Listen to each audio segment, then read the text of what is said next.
pole, totem pole, totem pole, totem pole, totem pole, totem pole, totem pole, totem pole, totem pole, totem pole, totem pole, totem pole, totem pole, totem pole, totem pole, totem pole.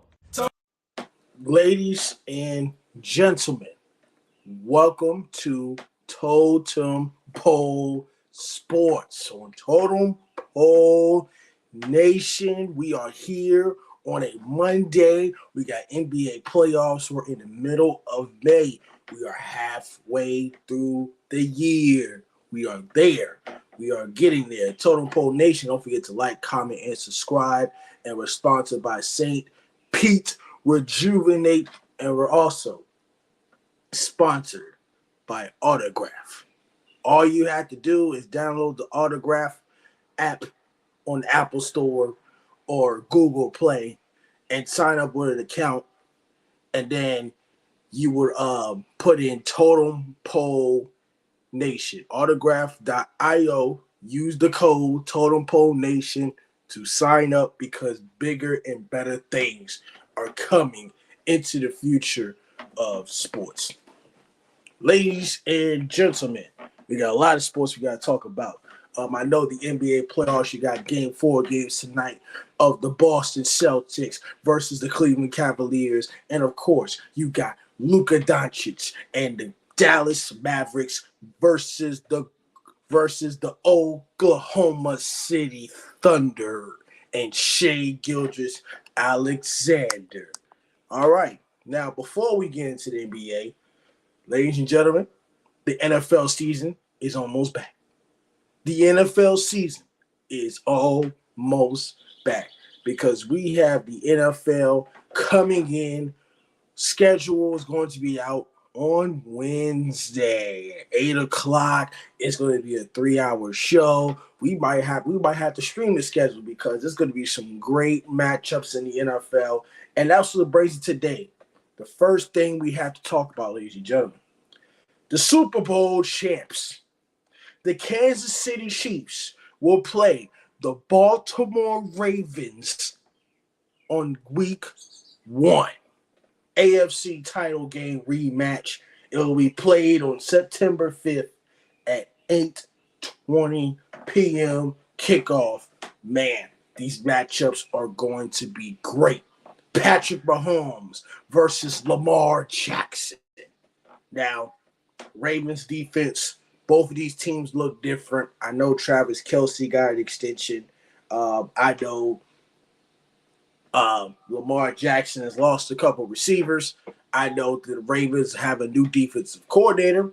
I know that John Harbaugh is still one of the top elite coaches when it comes to the NFL. But ladies and gentlemen, this is a matchup that you have to see. The rematch of the AFC Championship game. The Chiefs beat the Ravens last year, 17-10, the AFC Championship game in January. And, of course, the two-time back-to-back Super Bowl champions in the Kansas City Chiefs beat the 49ers 25-22. They beat them in the 2019 Super Bowl, and they also beat them in last year's Super Bowl.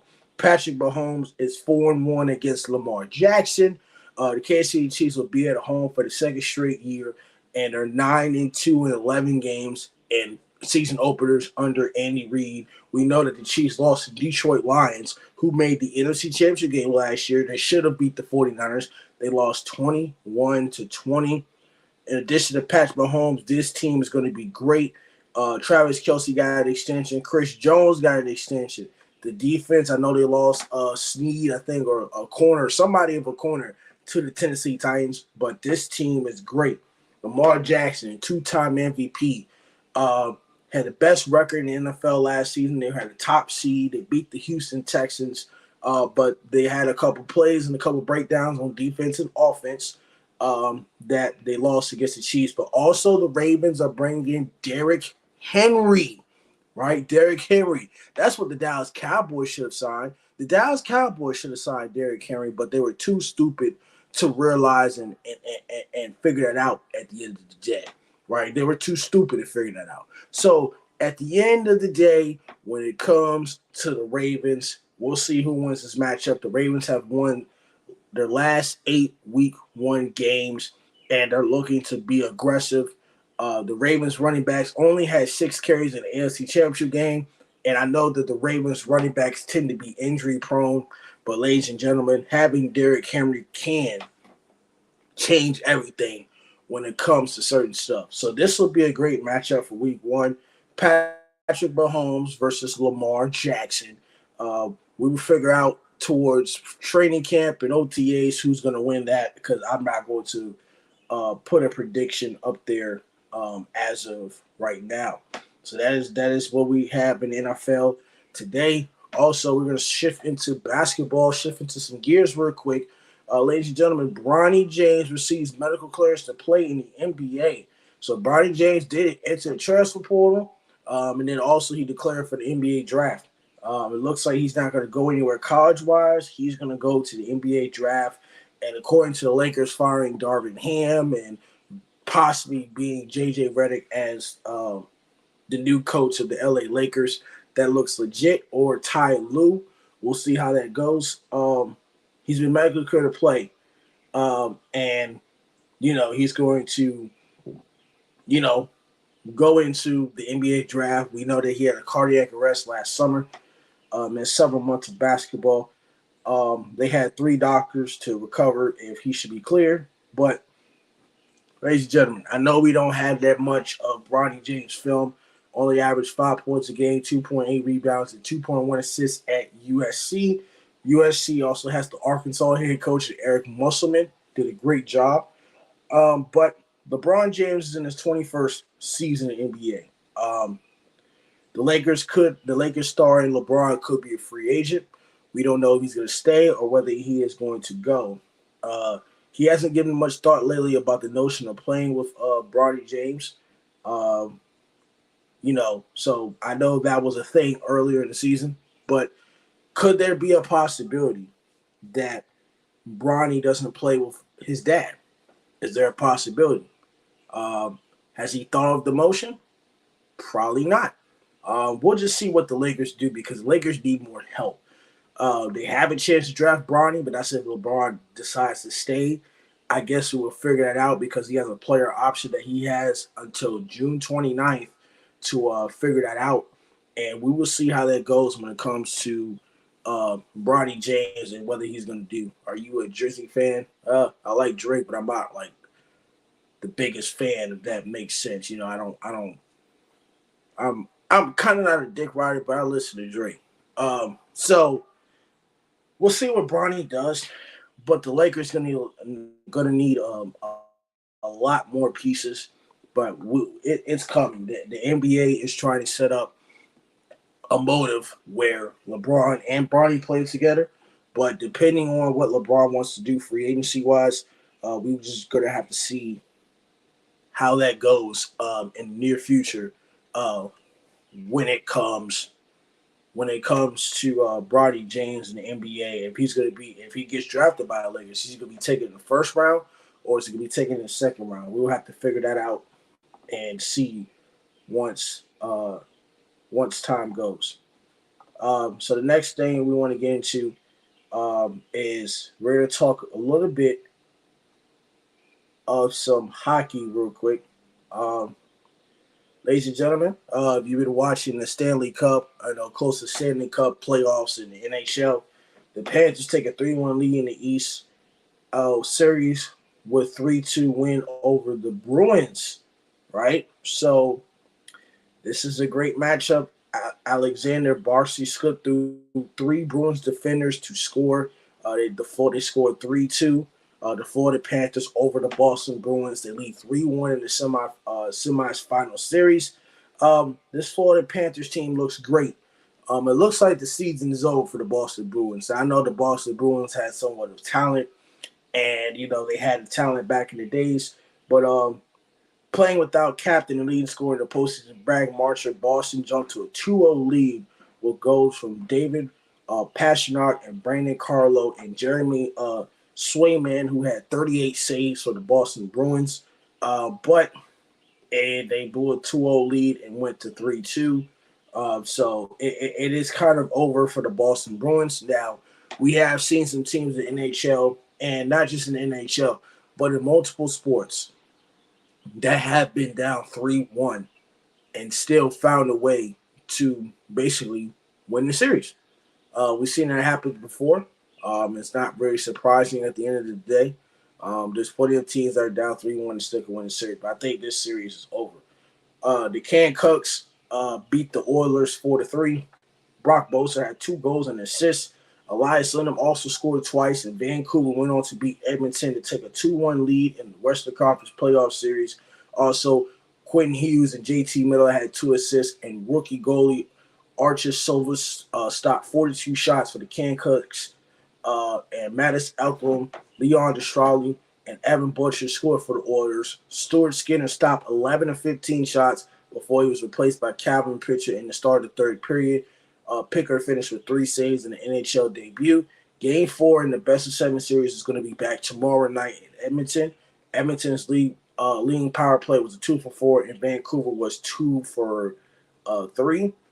But Elkholm now has goals in 3 straight playoff games. It's the first Oilers defenseman to achieve that since Paul Coffey in 1985. So the NHL is going to be a lot of things going on along those lines in the NHL.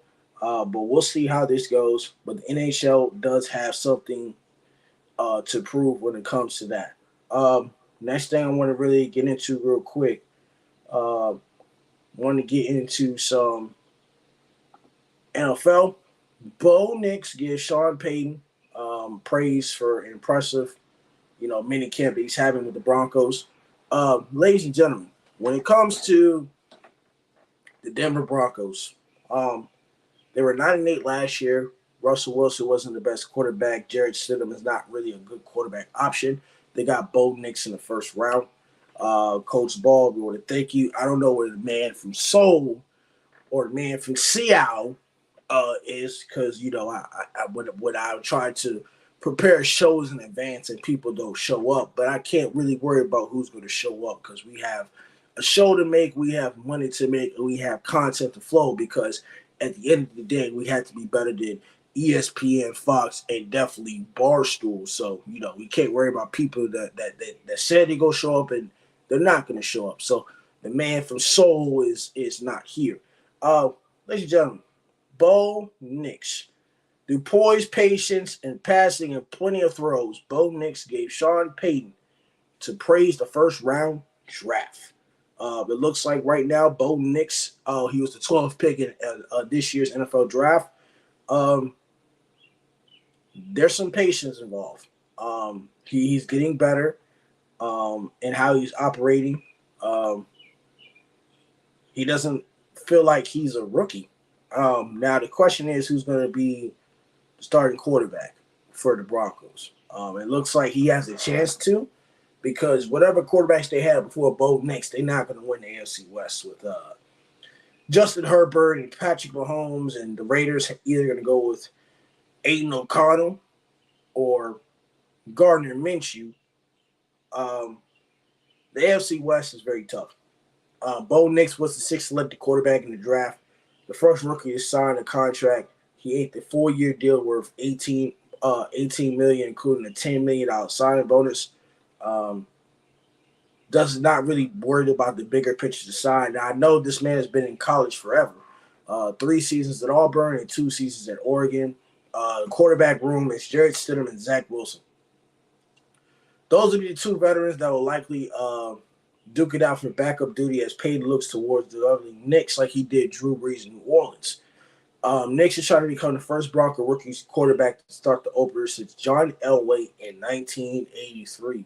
Ladies and gentlemen, we will figure out what the schedule comes to the fact on Wednesday, when we hope we can do a show about, when they release the schedule and whatnot, and we can compare teams to see, how they do and what's going on in that instance. For what's going on in the instance of the Denver Broncos, we're going to look at their opponents real quick. And with Bo Nix, this is going to be tough. It's going to be tough. Now, I'm not going to say whether they're going to play them on Monday Night Football, Sunday Night Football, and all this other stuff. I don't really care about that, right? Let's look at the Broncos' opponents real quick. The Steelers. Steelers have a great defense. Russell Wilson's going to be the starter. They got a great defense. It's not going to be an easy cakewalk for the Denver Broncos, especially with offensive lineman issues and things like that.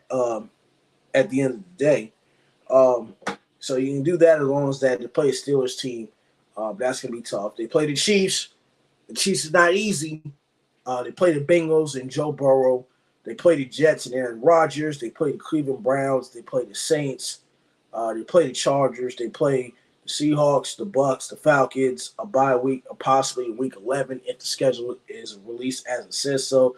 The Raiders, the Colts, the Ravens, the Panthers, the Chiefs again, the Raiders, and the Chargers. This Broncos schedule don't look that damn easy. That's a tough schedule. But the quarterbacks that you have in Zach Wilson and Jarrett Stidham and drafting Bo Nix and possibly winning the job going forward, the Broncos play a tough schedule. That schedule of teams that I just mentioned are not easy. I'm going to read this one more time. It'll be any order. Chargers, twice. Raiders, twice. Panthers, Chiefs, twice. Ravens,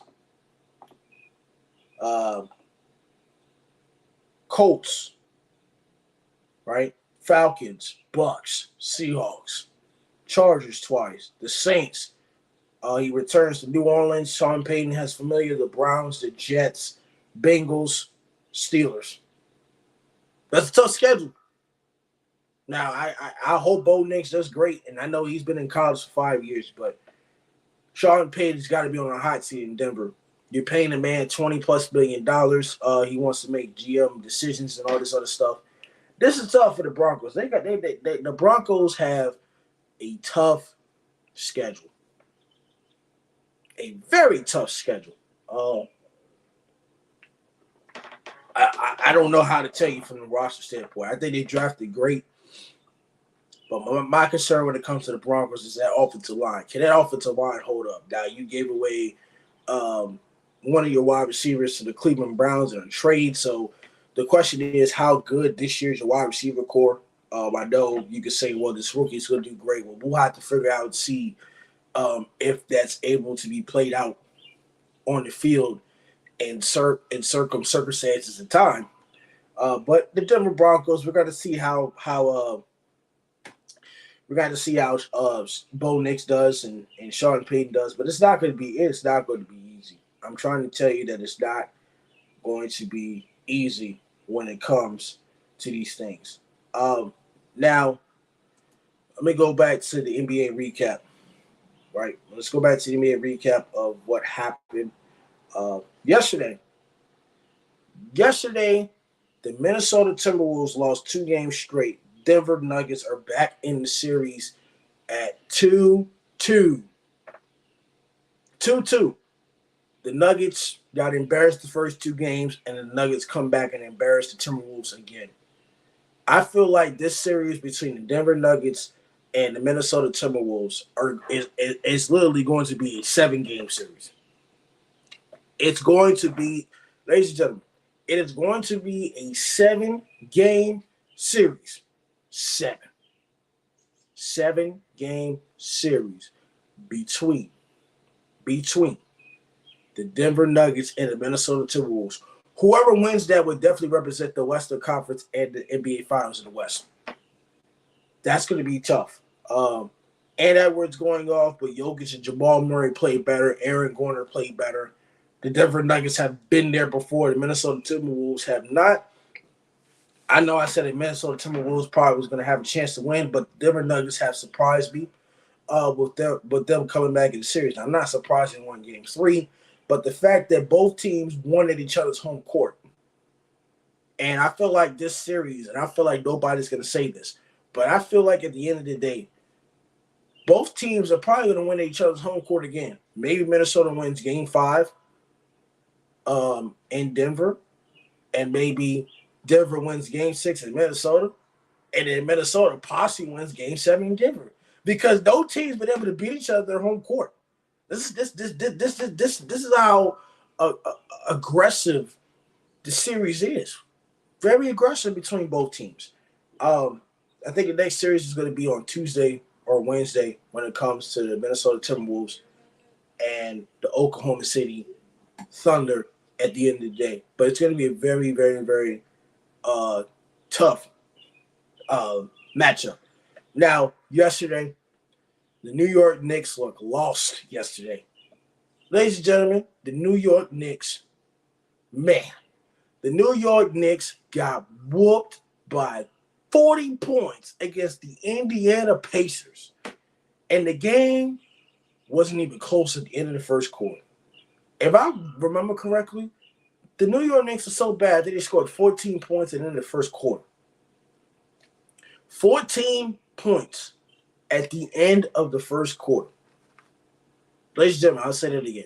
You scored 14 points at the end of the first quarter. This New York Knicks team is depleted. Now, I know they got injuries from Anunoby to Julius Randle, but Tom Thibodeau is not making any excuses. There is no excuses. You're up 2-0. You had a chance to easily win game 3, but you blew that. You blew game 3, and then you couldn't make shots. Nobody on that team could make. Jalen Brunson struggled. Everybody struggled.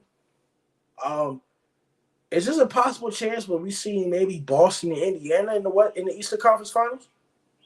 Because New York Knicks look depleted. They don't have a bench to really go to. You got their starters playing full-time minutes, and it doesn't really work like that.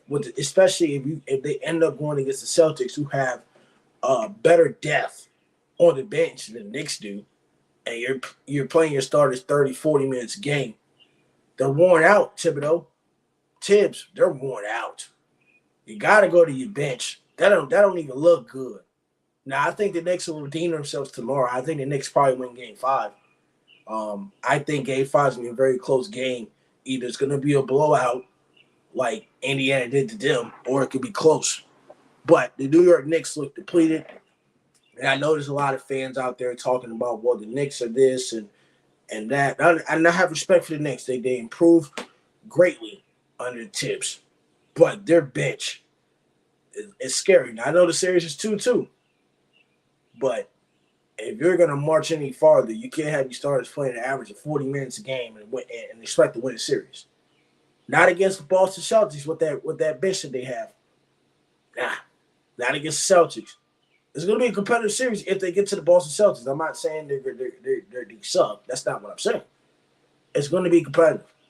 Starters cannot play 40-plus minutes a game and expect y'all to win, because that did not work, because they got destroyed transitionally, defensively. They couldn't make shots. And Indiana is the highest scoring team in the NBA where they're making those threes. You got to be able to play defense. Their defensive closeouts were bad. And that's by a coach defensive team in Tibbs. So we'll see how this goes. Game 4 matchups tonight.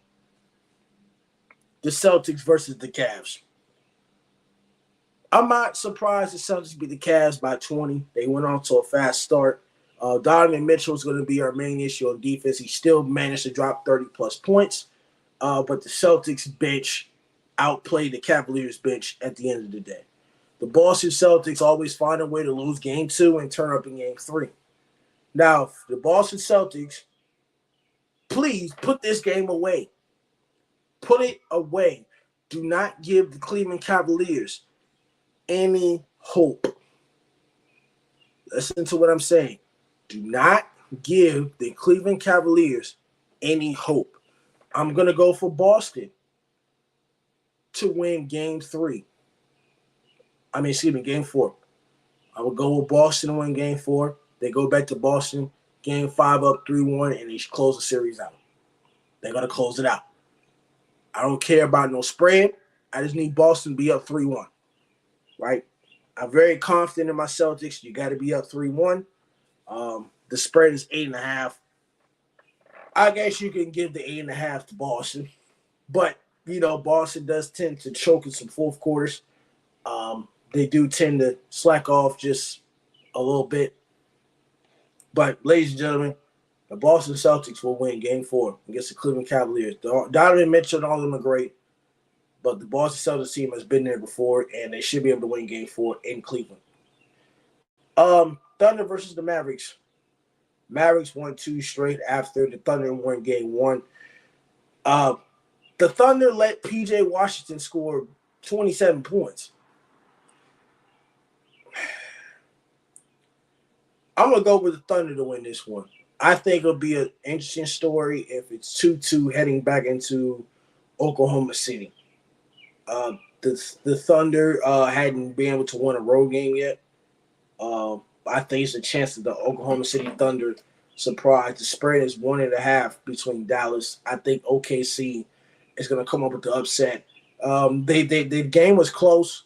They just turned the ball over 5 times in the fourth quarter and missed shots. Oklahoma City team is young. I'm going to take the Thunder to win Game 4 tonight.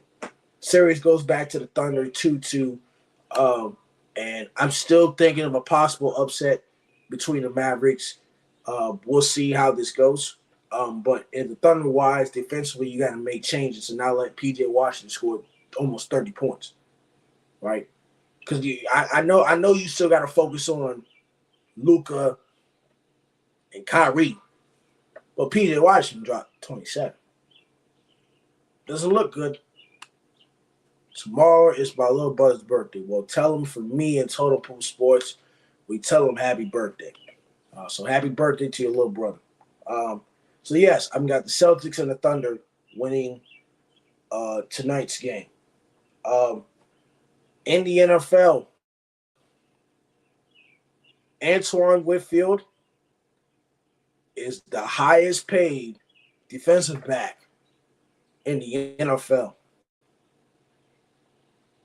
Highest paid defensive back in the NFL, Antoine Whitfield. What's up, Beck? I can't pronounce the name. What's good? Antoine Whitfield is the highest paid DB. This deal includes $45 million guaranteed. That's the most that's ever been given to the safety. The Buccaneers have re-signed the star players Mike Evans, Levante David, and Baker Mayfield, and also Antoine Whitfield, who received a franchise tag from the Bucs in March. 9 players received a franchise tag, but Winfield becomes the 8th to agree to a long-term contract. Cincinnati Bengals wide receiver T. Higgins is the only player who received a franchise tag and not yet to a long-term deal. Higgins, who requested a trade, but he expects to play in Cincinnati and has until July 15th to agree to a long-term deal. The Buccaneers are going to do something special. I got you. The Buccaneers are going to do something special. Baker Mayfield took them to the divisional round of the playoffs. The Buccaneers are going to be a team to watch out for in the NFC North, right? They're going to be a team to watch out in the NFC North. This guy, Antoine Whitfield, has made 122 tackles, 4th most along the lead defensive backs, and 2nd most on the team with 6 tackles for loss, 12 passes defended, 6 sacks, 8 quarterback hits, and 3 interceptions. He has 1,100 sacks in 2023 that were more than any other defensive player on the team. He's a 2nd-round pick in the 2020 NFL draft. This guy is going to be great. Winfield, so far in his career, he's 25 years of age. He has 384 tackles, 15 sacks, 11 forced fumbles, 7 interceptions in 59 career games. He's much deserved in a Todd Bowles system of defense. I'm very excited for him about that new deal. I'm very excited. He deserves it. The Bucs are going to be very, very scary. And with Bowles being there and then Bruce Arians is still kind of overseeing some things with the Bucs, I think this is a great move. You keep your best players long term. And the thing about the long term part is very, very, very important. Now let's look at the Bucs schedule real quick. Let's just go ahead and look at it and see if it makes sense. All right. So looking at the schedule or their opponents. Eagles, Commanders, Broncos, Raiders, Falcons, Saints twice a year, Panthers twice a year, um, 49ers, Ravens, and then the Dallas Cowboys, the Giants, the Chiefs, the Chargers, and the Lions. That's not going to be very easy either. That is not going to be. You're talking about on the road against Dallas, on the road at Kansas City, on the road against the Chargers, on the road against Detroit Lions. You got tough home games against the 49ers, against the Ravens, against the Eagles. That's not going to be very easy. Now, I know looking at last year, there's only one, two, three, four, five, six playoff teams that they have to play according to last year. Lions are a playoff team. 49ers are a playoff team. Ravens are a playoff team. Kansas City is a playoff team. The Dallas Cowboys are a playoff team. And the Philadelphia Eagles are a playoff team. But we'll see once the schedule gets released at 8 o'clock. And we will figure out what's going on that side of things when it comes to the Bucks. But Antoine Winfield does deserve it. And congratulations to him as well. Last thing before we end the show for today. Don't forget, responsible by Totem Pole, St. Pete Rejuvenate. Go get your merch at TotemPoleNation.com and download the Autograph IO. Use our code TotemPoleNation to sign up. Autograph, you just go in Autograph in the App Store or Google Play and sign up using code TotemPoleNation. So let's talk a little bit about college football before this show comes to an end. I wish that Paul was here, but Paul's nowhere to be found. That's why sometimes you just can't rely on people to show up. But at the end of the day, I really don't give a fuck who shows up, who doesn't show up. A lot of talk got me drinking a lot of water. So the portal. Ole Miss is all in. Ohio State shops high end, and Prime restocks again. Ladies and gentlemen, Ole Miss was great in the transfer portal. And me and Matt Pat will talk about this tomorrow on Lambeau and Matchwater Sports. That will be talked about tomorrow, right? That will definitely be talked about tomorrow. When we talk about Ole Miss and the preview of the 2024. They destroyed the transfer portal. They look better on offense. They got Juice Wells from South Carolina. They look better on defense. I mean, good Lord. The Rebels also have a great piece at quarterback at Jackson Dart, receiver. And a receiver, and then Lane Kiffin went behind to build a contender in the first year of the 12-team college football playoff. This class is mostly defensive side. Walter Nolan out of Texas A&M. Princely Ulanemi out of Florida. Linebacker Chris Paul out of Arkansas. Juice Wells from South Carolina that I mentioned. The Rebels also springing offensive line help and Washington, and topped it off with running back Henry Parrish from Miami. Secondary Isaiah Hampton from Houston. That's the depth in the spring. From Ole Miss, they look very, very nice and efficient. What teams mainly want to transfer portal? That stuff like that is just very, very, very important. So Ole Miss did a great job. I won't get in too much into that because we'll talk about that tomorrow. Oregon, Ducks have to replace a quarterback, and Bo Nix, who was the 12th pick in the NFL draft by the Denver Broncos. Dylan Gabriel transferred again. UCF, the Oklahoma, might not develop into a first-round draft pick, but he's more capable of being a quality triggerman for a high-profile offense. They got a wide receiver, Everett Stewart, out of A&M, is likely to develop a first-round pick from the wide receiver standpoint. The Ducks also added two very good cornerbacks. You got Jabbar Muhammad from Washington, Cam Alexander for UTSA, and already built up a promising defensive lineman in Jamari Carrell from Houston, Derek Hammond out of Michigan State. This team in Oregon and Dan Lanning has done a great job.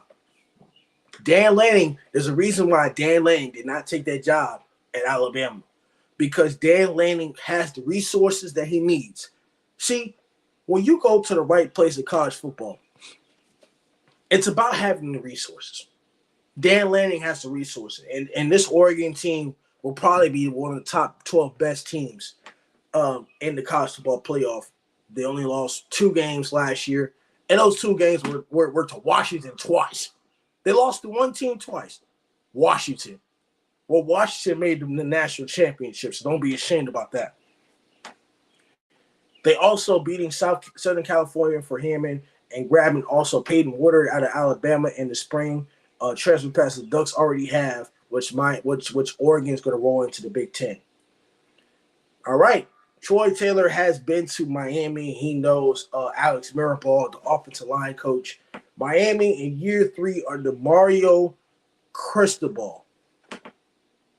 Do you consider the Celtics as a super team? No. The Celtics are not a super team because they built through the draft. That's not a super team. You can't be a super team like that builds through the draft. Golden State also built through the draft as well, but that's a long conversation. So no, the Boston Celtics are not a super team. Year 3 under Mario Cristobal. We all know the game that Miami should have just took a knee against Georgia Tech. They were undefeated, and that's how they lost the game. They went to a downward spiral. Both of their quarterbacks threw a lot of interceptions, and it didn't look good for Mario Cristobal in second year Miami. Miami's made a good case of winners in the spring transfer portal by landing Damian Martinez out of Oregon State, the running back, Sam Brown out of Houston, Simon Barrow out of Michigan State, Jalen Alderman out of Louisville, and Diane Hill out of Marshall. That came after Cam Ward, who considered entering in the draft in the winter. Miami, how good is Miami going to be? We'll see how good Miami is. They start off hot and fresh, but then in the end of the season, they just suck. So I think Mario Cristobal is under a hot seat in year 3. I just don't know the expectations of Miami just yet. But Mario Cristobal got to be someone on the hot seat because Miami looks good at the beginning, but they stinking in. They don't know how to finish. And where you're having a season, you got to know how to finish in the end. Ohio State, Chip Kelly's new offensive coordinator. He left his job at UCLA to become the offensive coordinator for Ryan Day. The Bucs transfer class only had 6 players, but they shop at the market. Caleb Downs was one of the best defensive players in the country last season, a freshman out of Alabama. Quinshawn Judkins was from Ole Miss. Will Howard had 48 touchdown passes and 19 touchdown runs in the 4 seasons at Kansas State. Plus, they added former Alabama starting center Seth McLaurin and Crimson Tide 5-star quarterback signing Julian Sayin, who transferred after Nick Saban retired. All that at the top of Ohio State's mound, and returning talent coach Ryan Day is poised to snap a 3-game losing streak against Michigan, or he has to face consequences. He'll face consequences for losing to Michigan maybe 4 times in a row is a possibility. Michigan has Sharon Moore. So is Sharon Moore going to get more pressure than what Jim Harbaugh is able to do or what? Ohio State fans are just mad about Michigan. I understand the rivalry terms. It's a very intense rival when it comes from Michigan and Ohio State. I'm not giving them a pass or anything, but Ryan Day, I think, has only lost, 7 games in his career? 7 or 8? The man is like 50-something and 8 at Ohio State. I know he hasn't won a national championship. He's went to the national championship during COVID year and he lost to Alabama. I think Ohio State will be all right. You got Chip Kelly's offensive coordinator, so I think the tempo's going to go fast. They're going to go slow. You got Will Howard at quarterback. Ohio State is fine. I wish they'll play a tougher schedule. But we'll see. Alabama. New coach, Kellen DeBoer, most notable in the transfer portal, was able to bounce back from Iowa. They also got tackle Caden Proctor, starting freshman that left. He changed his mind and returned to Alabama. DeBoer also lured 4 of his Washington players to the SEC. That includes Parker Braceville, the center, and wide receiver Jermaine Bernard. Also, DT left tackle Overton from A&M, Damani Jackson from USC, Keon Sapp from Michigan are high ceiling addition to the defense, and also to replace Will Reicher, the kicker, and also signed Groza Award winner Graham Nicholson from Ohio. The expectations for Alabama are high. You're trying to replace the GOAT of all time, one of the greatest coaches of all time, and Nick Saban. Nick Saban.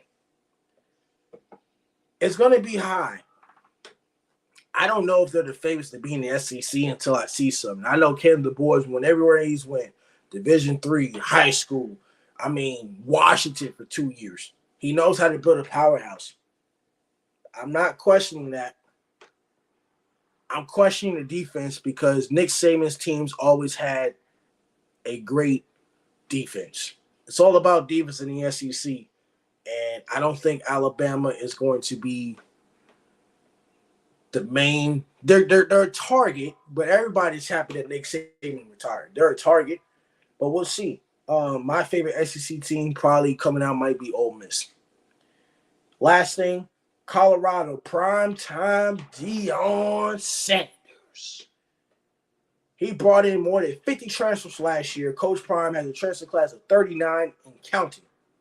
The Buffaloes badly had to reinforce their lines. They took a 3-0 start. With that in mind, they added 9 offensive linemen, including Tyler Johnson from Houston and Peyton Kirkland from Texas, and 11 defensive linemen led by B.J. Green from Arizona State, Dayton Hayes from Pittsburgh. Colorado notably also just lost Dylan Edwards. He transferred to Kansas State, but brought in a pair of promising ball carriers in Dalen Hayden from Ohio State and Rashard Amos from Miami of Ohio.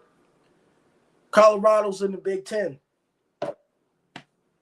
Big 10, Big 12, whatever. Year 2 for Coach Prime. Year 2 for Coach Prime. How good will they be? How good will they be? I will give Colorado maybe seven wins. They won 4 last year. If the hype is correct, let me give them 7-6 to be respectful. I'm not going to put Colorado to win 9 games yet. I don't know. I hope they win 9 games. I just don't see them winning 9 games just yet. I don't see it. Colorado's going to be better than 4-8, but I don't know how good they are because it's going to take time and develop. They got a new defensive coordinator. They got a new offensive coordinator. Warren Sapp is added to the staff. They're adding to the staff. They're adding to pieces. There's going to be a lot of hype between Travis Hunter, Shador, and Shiloh going to the NFL draft. There's going to be a lot of hype surrounding Colorado. Colorado's going to get all the pressure they need. Coach Prime's going to get his team better. But at the end of the day, when it comes to Colorado, egos are the most important thing. We'll see if some of the players can put their egos to the side. But this is it for Totem Pole Sports. Don't forget to like, comment, and subscribe. We will be back tomorrow. Get your merch at Totem Pole Nation. And responsible by CP Rejuvenate and download Autograph. Autograph audio. Use our code Totem Pole Nation to sign up. We will be back tomorrow. And we'll be back in the next few minutes for Lambo and Maxwell Sports. Adios. Y'all have a great day.